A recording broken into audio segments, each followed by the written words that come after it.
illégal. Comment c'est illégal? Ça fait plusieurs années que je suis dans cette entreprise et ça a toujours été ainsi. Depuis l'arrêt de la Cour de cassation du 3 avril 2024, un CSE n'a plus le droit d'exiger de l'ancienneté. C'est considéré comme de la discrimination entre salariés. Une discrimination? Oui, et l'URSSAF précise même que les prestations du CSE sont exonérées de cotisations à condition qu'il n'y ait aucune discrimination. Et donc si vous me refusez ces chèques cadeaux juste parce que je suis arrivé il y a 2 mois, c'est une discrimination et ça peut même provoquer un redressement URSSAF. Un redressement carrément? Oui, l'URSSAF laisse jusqu'au 31 décembre 2025 pour que les CSE mettent à jour leurs règles, mais le droit s'applique déjà maintenant.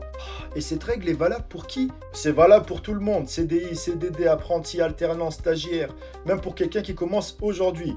Dès le premier jour, on a le droit aux prestations du CSE. J'étais vraiment pas au courant. Bon, je te donne les biens et je vais régler ça au CSE. Mais comment tu sais tout ça toi d'ailleurs? Je suis abonné à Masdac. C'est officiel, c'est la fin du permis de conduire à vie. L'Union européenne vient d'adopter une réforme majeure du permis de conduire. Première grande mesure, la fin du permis de conduire à vie. Désormais, les permis voitures et motos auront une durée de validité maximale de 15 ans dans toute l'Union européenne. Cette durée peut être réduite à 10 ans dans les États membres où le permis de conduire sert de pièce d'identité. Les permis pour poids lourds et autobus auront une durée de validité de 5 ans. Aussi, les États pourront raccourcir la validité pour les personnes de plus de 65 ans pour les soumettre à des visites médicales ou à des cours de remise à niveau. Concrètement, qu'est-ce qui va changer? En fait, avant la délivrance du premier permis ou pour son renouvellement, les conducteurs devront se soumettre à une visite médicale incluant des examens ophtalmologiques et cardiovasculaires. Les États membres peuvent toutefois choisir de remplacer ce contrôle par des formulaires d'auto-évaluation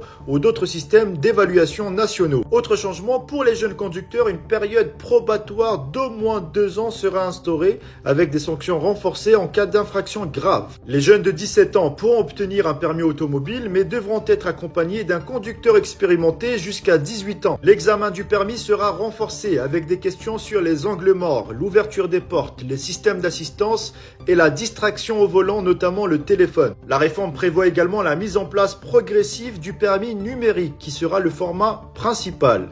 Mais le format physique restera également disponible. Et enfin, en matière de sanctions, les décisions de retrait, suspension, restriction de permis seront appliquées dans toute l'Union européenne et transmises au pays d'origine afin d'assurer l'application transfrontalière des sanctions pour les infractions les plus graves. Autrement dit, si tu perds ton permis en Grèce par exemple, eh bien cette sanction sera automatiquement transmise et signalée aux autorités françaises. Résultat, tu ne pourras plus conduire en France ni dans aucun pays de l'Union européenne pendant la durée de la sanction. Toutes ces règles entreront en vigueur 20 jours après leur publication au journal officiel avec 3 ans pour la transposition au droit français et 1 an supplémentaire pour leur application concrète, soit une mise en place complète d'ici fin 2029. Abonne-toi et je te tiens informé. Hola señor, Guardia Civil de Tráfico. ¿Qué hace aquí parado en la banda de emergencia? Muéstreme los papeles del vehículo, por favor. Bonjour, oui, désolé, mon véhicule est tombé en panne. Tenez. Française? Oui, français. Y la baliza UB16. Hein? ¿Qué es eso? C'est quoi ça? Es un dispositivo luminoso tipo gyrophare, como está detenido en la autopista. Ah, mais j'ai mis le triangle de signalisation derrière la voiture, regardez. No, la baliza se coloca sobre el techo y reemplaza el triángulo para señalar una avería. Desde el 1 de enero de 2026 es obligatoria. Ah ouais, mais j'ai pas le gyrophare, moi. Sin baliza, multa de 80 euros. Les gars, à partir du 1er janvier 2026, tous les véhicules en Espagne devront être équipés d'une balise lumineuse sur le toit en cas de panne qui remplace le triangle. Mais, heureusement que je suis abonné à Masdac. Vamos a Masdacizar ce policier. Get ça, mira. Monsieur l'agent, vous avez raison pour l'obligation, mais pour les véhicules immatriculés en Espagne. Je suis français. En circulation internationale, c'est la Convention de Vienne qui s'applique. No, es obligatoria para todos. La Convention précise qu'un pays ne peut pas obliger un véhicule étranger à utiliser un équipement différent de celui exigé dans son pays d'immatriculation. Et en France, l'équipement obligatoire pour signaler une panne, c'est le triangle rouge que j'ai parfaitement utilisé ici, donc je suis en règle. Si, comandante, tengo un francés sin baliza. Dice que no es obligatorio para turistas. ¿Es correcto? Sí, es correcto. Los vehículos extranjeros pueden usar el triángulo. Vale, gracias, señor. Señor, tiene razón. Disculpe la molestia.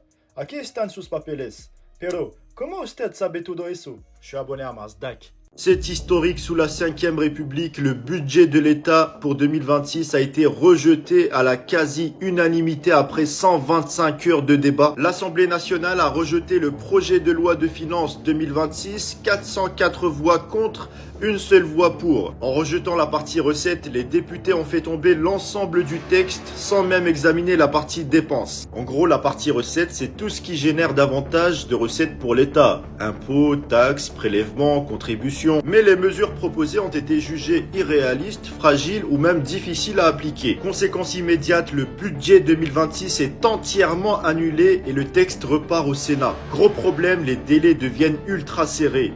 Le Parlement a jusqu'au 23 décembre pour voter un budget complet et sans budget voté à temps, l'État doit basculer sur des solutions d'urgence. Des scénarios explosifs sont attendus. En fait, le Sénat ouvre l'examen jeudi, mais en repartant du texte initial du gouvernement. Et même là, rien ne garantit un accord. Le gouvernement a donc plusieurs options, toutes politiquement sensibles. Le 49.3, même s'il s'y était engagé à ne pas recourir pendant le débat budgétaire. Une loi spéciale, reconduire tout ou une partie du budget précédent pour éviter un vide budgétaire ou encore recourir aux ordonnances.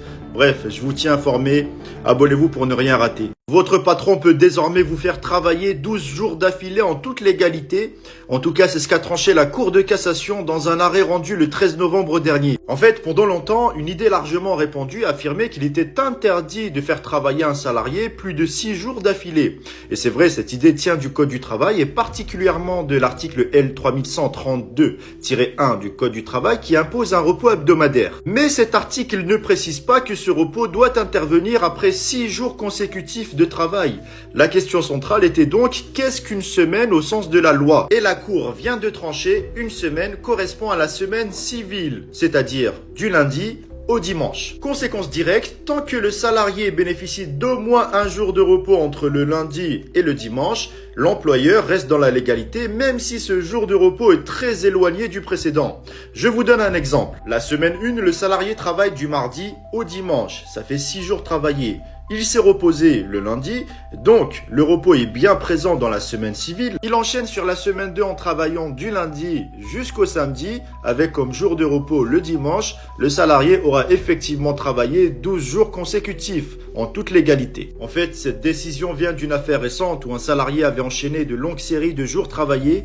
Il avait saisi la justice après que la Cour d'appel ait estimé que son droit au repos n'avait pas été respecté.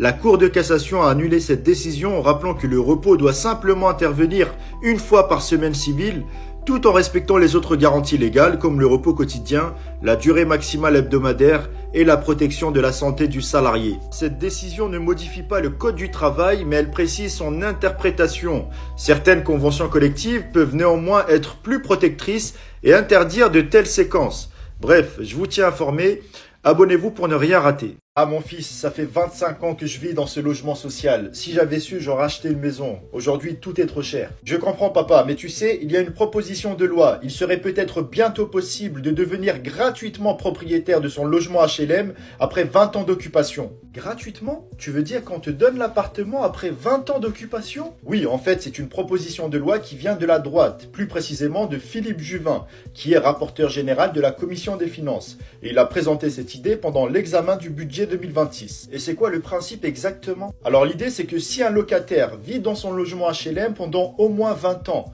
a toujours payé son loyer et ses charges, n'a jamais causé de problème de voisinage, alors le logement pourrait lui être remis gratuitement à condition de le garder 5 ans avant de le revendre. Donc au bout de 20 ans, on deviendrait propriétaire sans payer.